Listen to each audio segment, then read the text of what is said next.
Allah itulah yang dikatakan hakikat alam. Hakikat alam. Alam.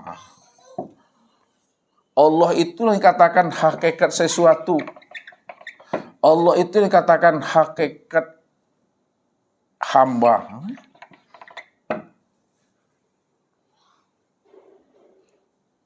Dan Allah itu pula lah yang katakan hakikat insan. Yang sempurna Bapak Ibu. Jadi hakikat insan, hakikat sesuatu, hakikat alam, dan hakikat normal siapa? Allah.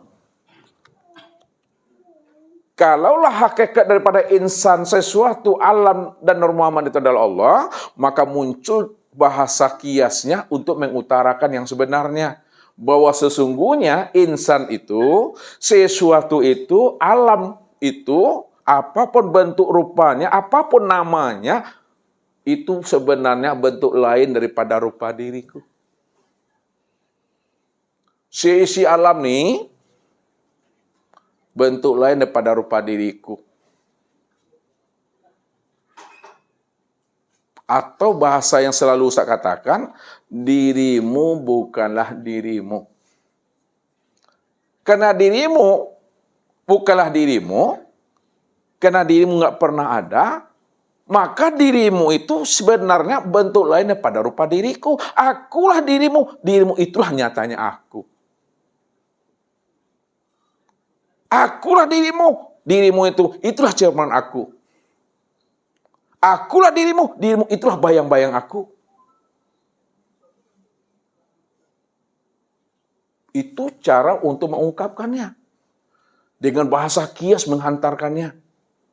Walaupun dengan bahasa kias untuk menghantarkannya, namun makna di balik kias yang kita hantarkan itu untuk menghantarkan pemahaman tentang Allah ini Bapak Ibu.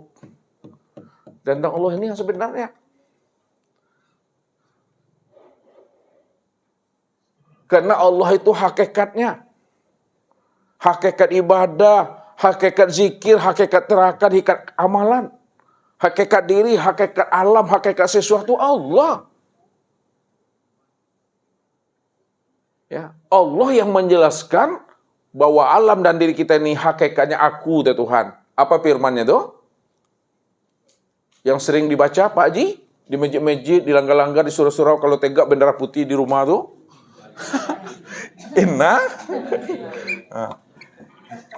Inna lillahi wa inna ilaihi rajiun.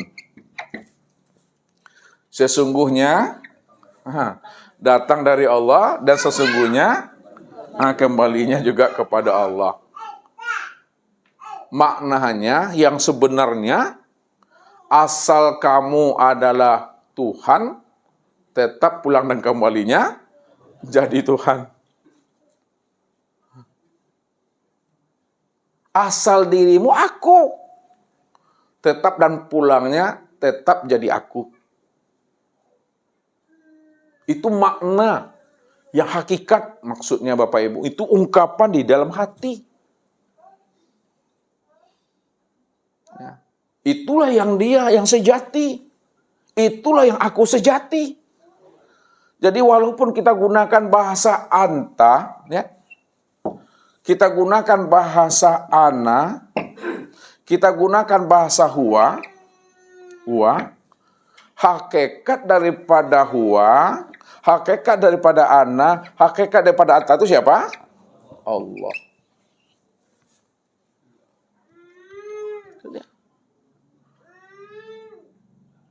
Engkau siapa yang kita sebut? Dianya siapa yang kita sebut? Akunya siapa yang kita katakan? Tetap yang dikatakan engkau, aku, dan dia itu adalah Allah. Engkaunya Allah, dianya Allah, akunya Allah tuh. Karena tidak ada yang lain lagi. Kalau tidak ada yang lain, maka engkau, aku, dia itu bentuk lain daripada rupa diriku. Aku juga itu Tuhan. Kenalilah itu. Hakikat ya sejati diri Bapak Ibu itu adalah Tuhan. Namun untuk mengenal sejati diri kita itu, jalan yang pertamanya kenali diri. Diri Bapak Ibu tuh dia Nur Muhammad nih, diri Bapak Ibu. Kalau Bapak Ibu sudah kenal Nur Muhammad, sudah kenal Allah tuh. Karena Nur Muhammad tidak pernah berpisah dengan Allah. Kalau Nur Muhammad tidak pernah berpisah dengan Allah, maka disebut Nur Muhammad itu sifat Allah. Sifat Allah itu tidak pernah berpisah dengan zatnya Allah. Berpisah Bapak Ibu zat dengan sifat itu? Tidak pernah berpisah. Jadi jangan dipisahkan zat dengan sifat. Jangan diceraikan sifat dengan zat satu tuh. Kalau kita pisah ceraikan, disitulah kadangkala Bapak Ibu tertipu memandang bentuk dan rupa. Ya, kita mencari Tuhan. Padahal Tuhan yang dicari itu sudah wujud dan nyata pada diri sendiri. Tapi kenapa kita tidak mampu memandang, kalaulah diri kita ini tempat memandang wujud nyatanya di Tuhan, karena kita tertipu memandang bentuk dan rupa. Karena kita selalu memisah-misahkan antara hamba dengan Allah, antara Allah dengan hamba, antara insan dengan Allah, antara Allah dengan insan. Selalu kita pisah-pisahkan. Padahal orangnya satu jua itu Bapak Ibu. Tidak pernah berpisah cerai. Satu orang itu. Jalannya itu melalui Nur Muhammad. Siapa sudah kenal Nur Muhammad, sudah kenal Allah. Siapa sudah melihat Nur Muhammad, sudah lihat Allah. Siapa sudah bertemu dengan Nur Muhammad, sudah bertemu dengan Allah. Maka pertemuan Nur Muhammad dengan Allah itu pertemuan dalam satu wujud. Pertemuan Nur Muhammad dengan Allah itu pertemuan dalam satu wujud. Satu rupa, satu nama, dan satu rahasia pada diri.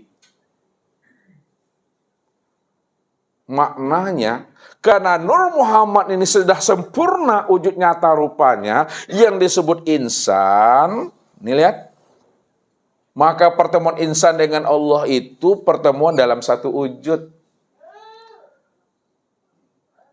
Maknanya satu wujud itu tidak pernah berpisah cerai Allah dengan insan.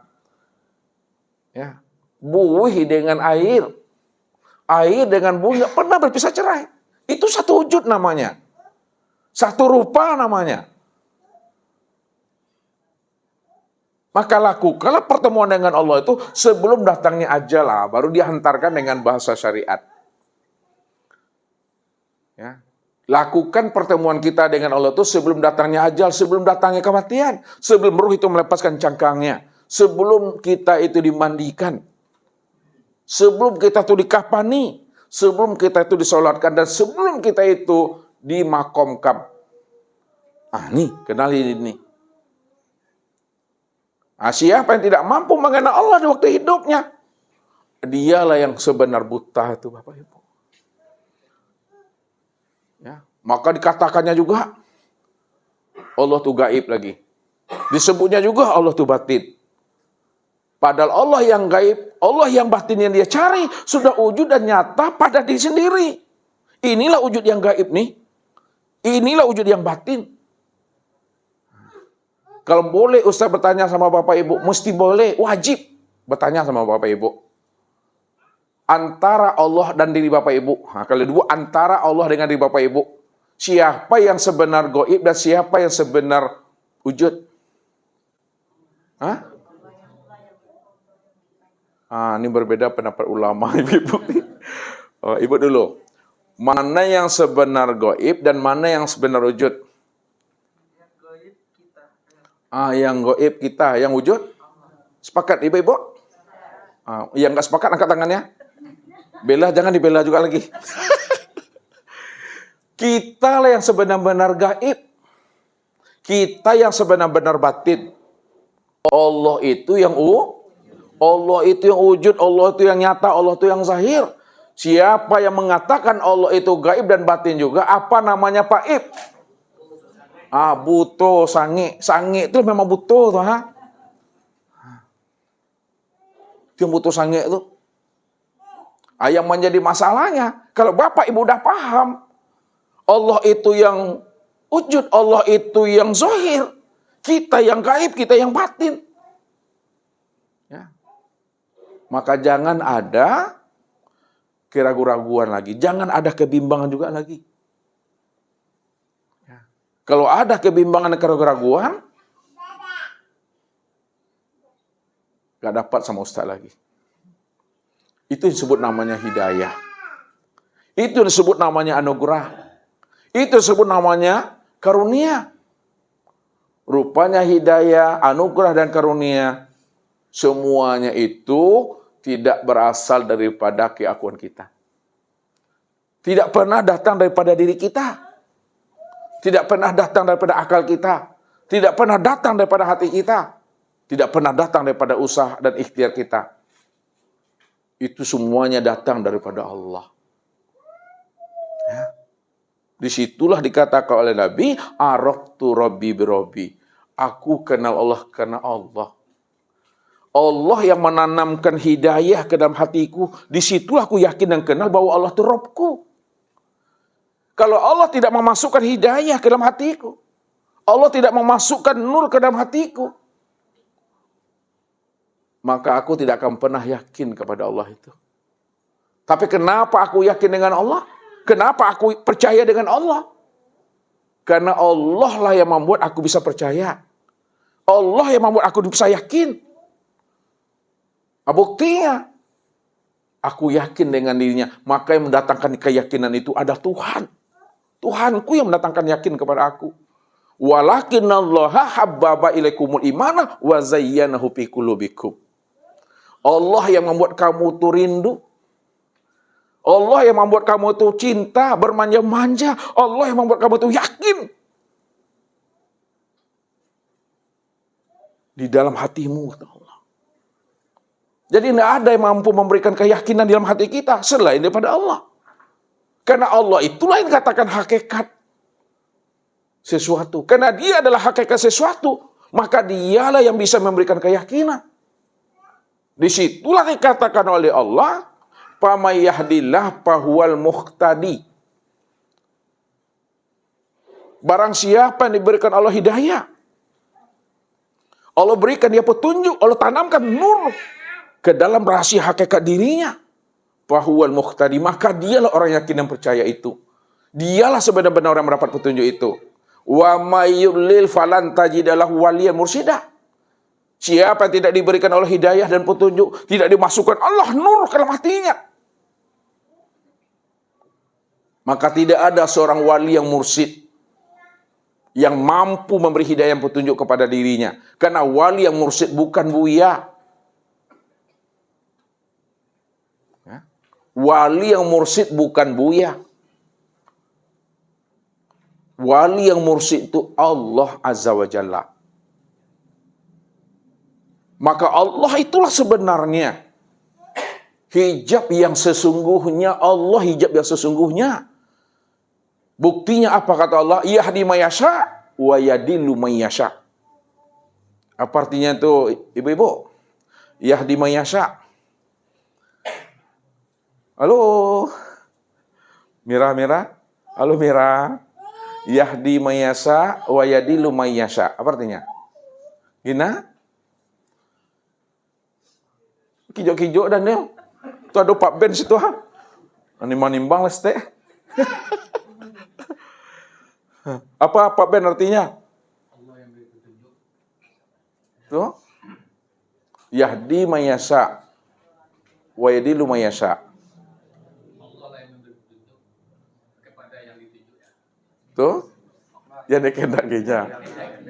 Wa yadillu mayasya. Itu satu ayatnya. Wa yadillu mayasya. Allah pula yang memberi apa? Itu pucat tadi. Coba Pak Juman Jurianto ini jelas-jelas ngajinya. Yahdi mayasya wa yadillu mayasya.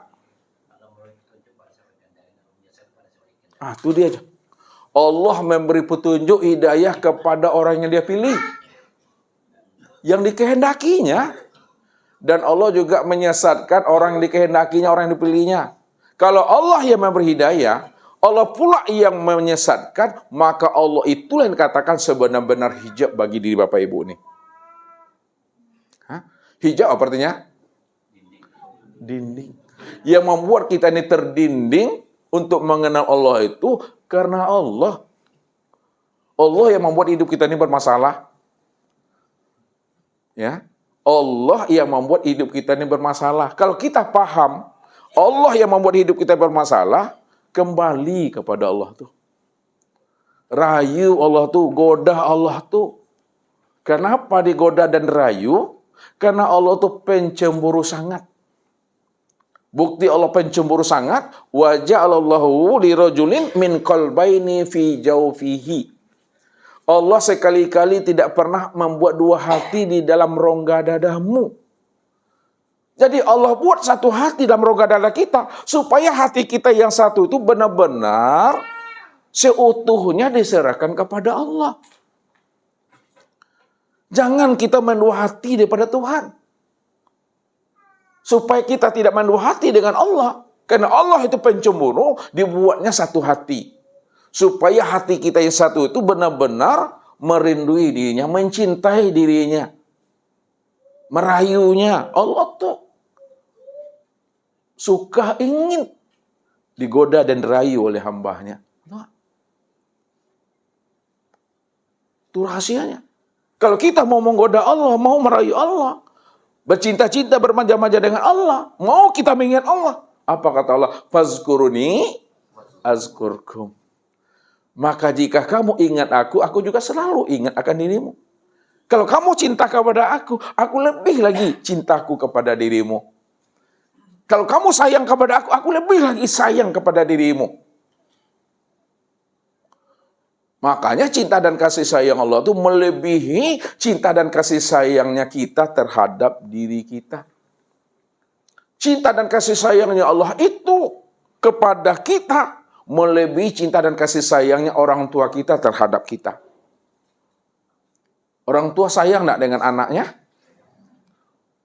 Kalaupun orang tua sayang kepada anaknya, maka Allah lebih sayang lagi kepada anak itu dibandingkan sayangnya orang tua kepada anak itu.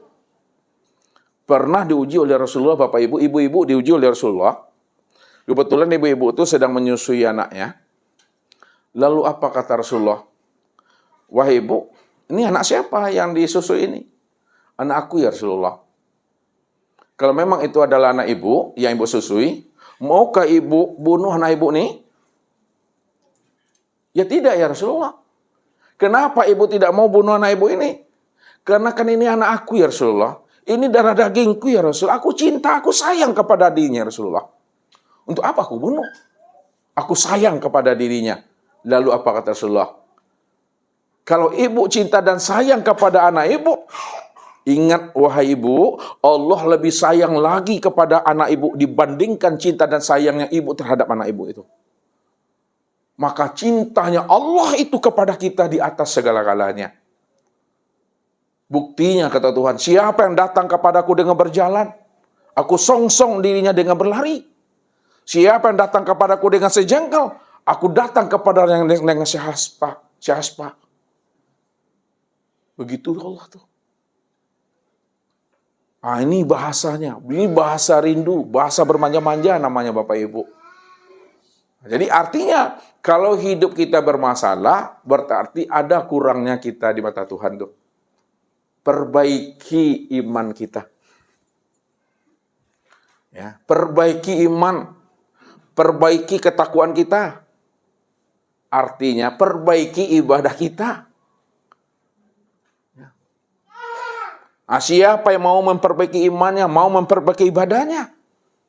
Ya ja'alahu makhraja. Aku bukakan jalan keluar bagi dirinya. Karena yang membuat kamu hidup bermasalah itu aku, Tuhan. Nah, sekarang kamu sadar bahwa kamu itu bermasalah. Rayu aku kembali, Tuhan. Goda aku, kembali kamu kepada aku. Jangan disandingkan juga aku dengan dirimu, dengan nafsumu, dengan akal pikirmu. Serahkan itu semuanya kepada aku kembali. Nah, kalau kita sudah mau menyerahkan diri kita kepada Allah, kita akui di hadapan Allah kita ini tiada. kita ini lemah, kita ini papa, kita ini mati,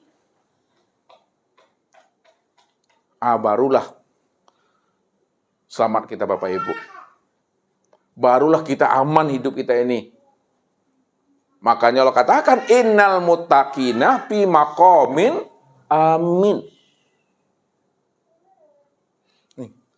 Innal muttaqina fi maqamin amin. Sesungguhnya orang-orang yang bertakwa. Innal muttaqin, orang-orang yang bertakwa, orang-orang yang telah jinak rohani dan jiwanya di hadapan Allah. Sudah kembalikannya hak Allah, sudah diserahkannya hak Allah. Ya. Diserahkannya kembali pakaian Allah itu. Maka sesungguhnya ketika dia telah menyerahkan hak Allah kembali, sudah diserahkannya pakaian Allah, selama ini dipakainya, dicurinya, dirampoknya, diserahkannya kembali sebelum datangnya ajal. Apa kata Allah? Sesungguhnya dia telah berada pada maqamin amin. Dia telah berada pada makom yang aman. Dia tidak lagi datang kepadaku dengan membawa dirinya. Tapi dia datang kepadaku dengan diriku. Karena wujudnya nggak ada. Kalau wujudnya tidak ada, maka wujud aku yang ada. Nyatanya wujud aku nyata pada dirinya. Makanya dirinya bukan dirinya. Akan tetapi dirinya bentuk lain daripada rupa wujud diriku. Akulah dirinya itulah nyatanya aku, Tuhan. Itu bahasa menegaskannya Bapak Ibu. Tidak ada siapa-siapa, amanlah kita situ Bapak Ibu. Ya, pegang di situ Bapak Ibu. Kalaulah kita sudah paham, ya, di situlah amal ibadah kita tadi. Amal ibadah tidak dihisap. Tetap beramal, tetap beribadah. Tapi amal ibadah Bapak Ibu tidak dihisap. Kenapa? Siapa yang beramal tuh? Dia yang beramal. Siapa yang beribadah? Ya dia. Ana robbaka usolli. Nah, itulah. Ana robbaka usolli. Akulah Rob yang usolli itu. Tidak ada siapa-siapa lagi. Wa an ya'buduni hadza siratal mustaqim. Akulah yang menyembah dan memuji diriku sendiri. Tidak ada siapa-siapa. Aku yang menikmati perbuatan aku. Aku yang menikmati perbuatan aku. Tidak ada siapa-siapa di situ ya Tuhan. Nah, dalam bahasa hakikatnya, akulah yang menyaksikan akan perbuatan diriku sendiri. Kalau aku yang menyaksikan perbuatan aku sendiri, maka akulah yang menikmati perbuatan diriku sendiri. Aku yang menjalani takdirku. Awal sampai akhir. Aku yang menjalani takdir aku. Maka kenapa Bapak Ibu kecewa, ya, frustasi, putus asa, padahal Bapak Ibu bukanlah wujud diri Bapak Ibu.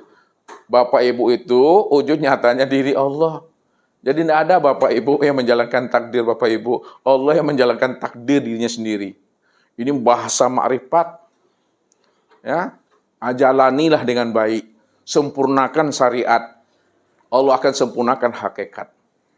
Ya, sempurnakan syariat, Allah akan sempurnakan hakikat. Itu untuk menghantarkan pemahamannya. Bagaimana Allah akan sempurnakan hakikat kita? Kalau syariat kita tidak pernah kita perbaiki. Bagaimana Allah akan memantapkan iman kita? Kalau syariat kita tidak pernah kita benahi. Benahi dulu syariat kita itu. Karena syariat yang kita benahi itu menunjukkan iman dan kepatuhan kita kepada dirinya. Karena kita dah yakin anta robbi wa ana abduka. Engkau Rabbku dan aku hambamu ya Allah. Aku patuh kepadamu ya Allah. Jadi patuhnya kita itu bukan karena ancaman, azab dan siksa neraka. Patuhnya kita itu bukan karena umpan yang dipancing oleh Allah dengan pahala dan surga. Tapi patuhnya kita Bapak Ibu karena iman. Karena pengenalan kita kepada Allah. Kita ada kenal Allah itu Rabb kita. Allah itu Tuhan kita. Maka situ letak patuhnya itu. Ini bahasanya ada turun ke syariat Bapak Ibu. Ya, karena kita dalam bentuk amaliyahnya lagi Bapak Ibu, pelaksanaannya lagi. Jadi kalau kita ingin melihat orang makrifat, lihat amalnya, lihat takwanya, lihat syariatnya. Jalan enggak syariatnya, hidup enggak syariatnya. Makanya ilmu makrifat ini bukan ilmu pandai berkata. Bukan pandai bertutur kata. Bukan pandai beretorika. Tapi ilmu makrifat itu dalam bentuk amaliyah. Nampak wujudnya rahmatan lil alamin dan rahmatan fil alamin. Tidak ada lagi kata kucing, kata ayam itu yang keluar dari lisan Niha. Karena apa yang ada pada diri kita juga sama apa yang ada pada di luar diri kita. Pada ayah, pada ibu, ada pada anak itu, pada cucu juga ada. Maka zolim kita kepada seseorang sama zolim kepada diri. Zolim kepada diri sama zolim kepada Allah. Karena Allah itu wujud nyatanya diri kita. Kalau Allah itu wujud nyatanya diri kita, maka diri orang lain, diri luar diri kita juga wujud nyatanya diri Allah.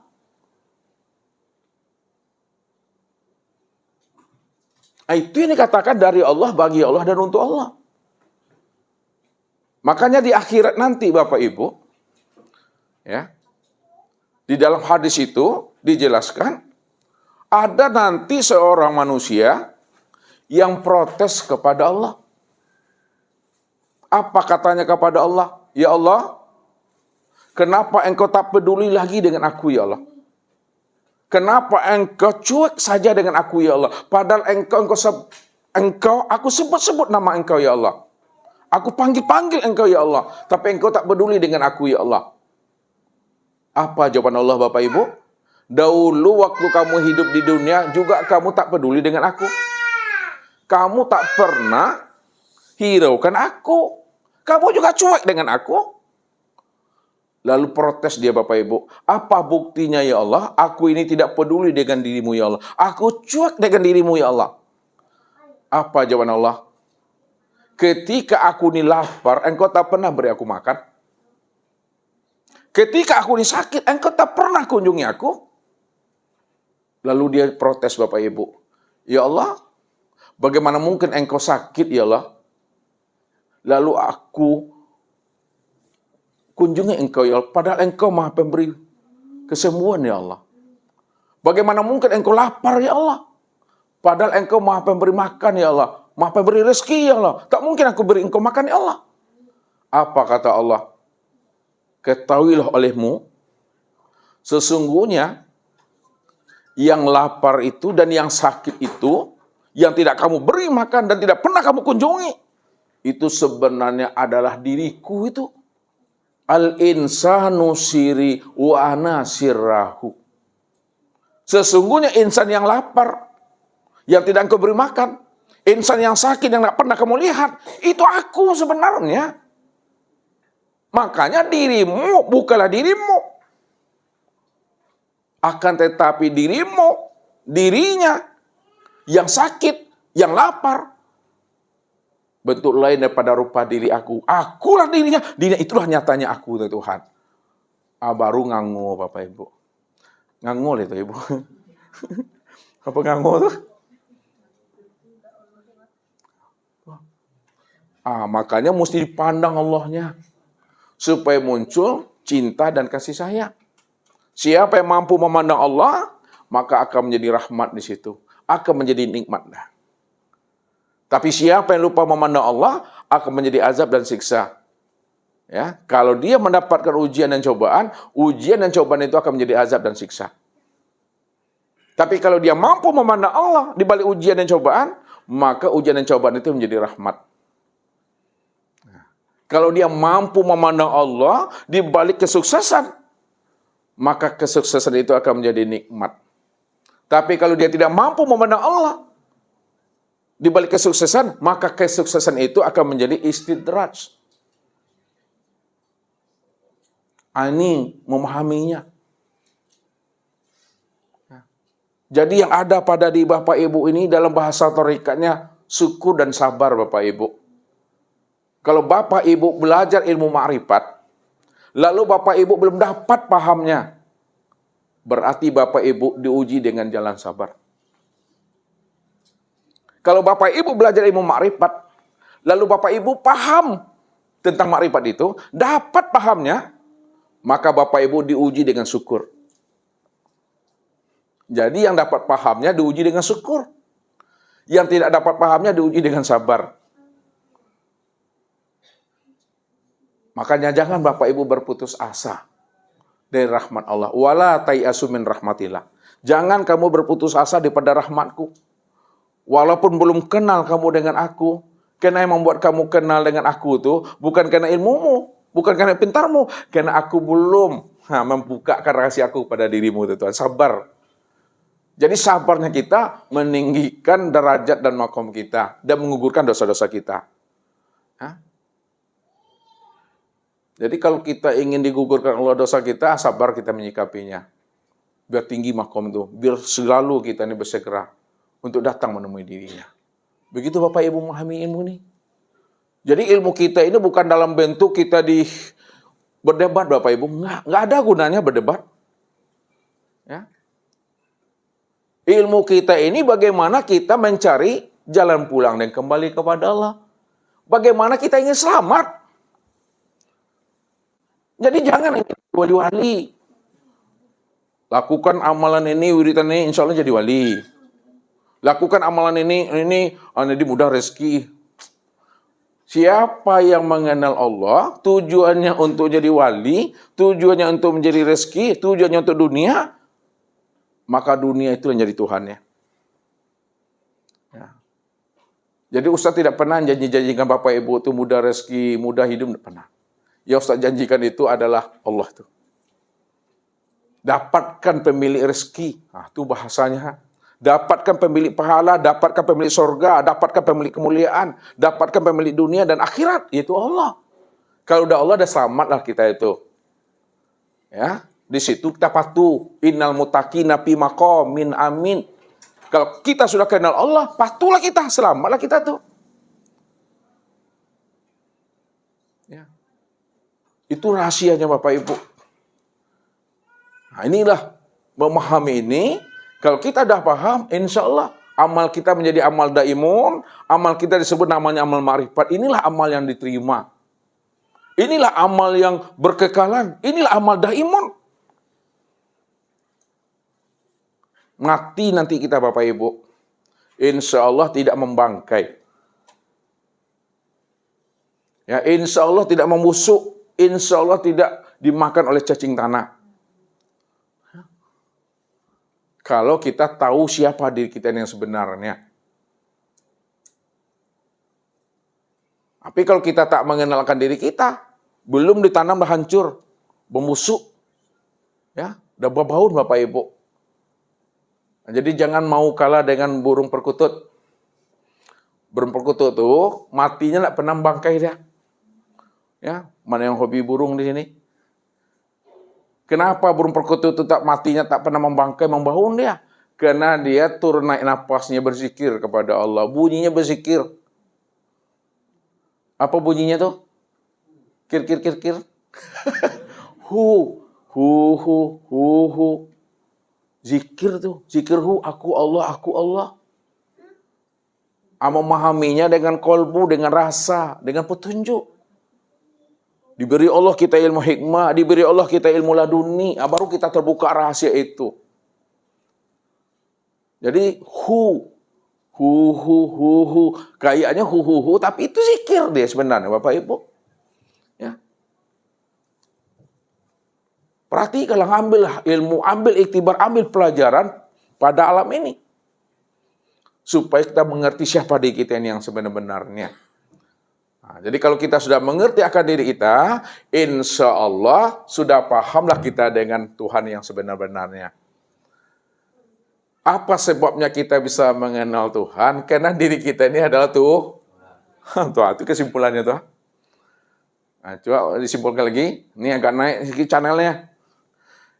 Nah, apa sebabnya kenal diri, kenal Tuhan? Karena diri Bapak Ibu itu adalah diri Tuhan. Kalau di Bapak Ibu itu diri Tuhan, maka disitulah Bapak Ibu kenal Tuhan, karena diri Tuhan itu diri Bapak Ibu tuh. Tapi jangan ngaku Tuhan ya. Ini bahasa Ustaz ini simak baik-baik. Ya, kenal diri, kenal Tuhan, karena di Bapak Ibu itu adalah diri Tuhan. Kalau diri Bapak Ibu itu adalah dirinya Tuhan, disitulah pantasnya ya kenal Tuhan, kenal diri, kenal Tuhan, karena diri Bapak Ibu itulah nyatanya diri Tuhan yang sebenarnya. Itulah memandang Tuhan pada diri, mengenal Tuhan pada diri, menyaksikan Tuhan pada diri. Kalau Bapak Ibu sudah mengenal Tuhan pada diri, memang dia yang tidak ada lagi bahasa mengenal. Kalau Bapak Ibu sudah melihat Tuhan pada diri, tidak ada lagi melihat Tuhan pada diri. Kalau Bapak Ibu sudah berjumpa Tuhan pada diri, tidak ada lagi bahasa berjumpa. Yang ada apa lagi? Bapak Abdul? Memang dia lah itu. Apa lagi disebut? Tidak ada lagi disebut. Jalani aja lah hidup ini dengan baik. Ya, bahasa Ustaz apa jalani hidup dengan baik kalau udah kenal Tuhan? Kalau sakit, merobat, lapar, haus, capek, istirahat. Maka aku udah capek dah. Itu saja. Itu saja Bapak Ibu. Mudah-mudahan Bapak Ibu paham dan mengerti untuk mengenal diri Tuhan, kenal diri Tuhan, kenal pada diri. Sayang kepada diri, sayang kepada Tuhan. Jelek, buruk kepada diri, buruk, jelek kepada Tuhan. Itu mesti pahami. Jahat kepada diri, jahat kepada Tuhan. Ya, itu saja Bapak Ibu. Karena Bapak Ibu udah kenal, ya, dalam bahasa Ustadz pun udah capek. Kata Bapak Ibu, kalau capek istirahat. Billahi taufiq wal hidayah. Wassalamualaikum warahmatullahi wabarakatuh.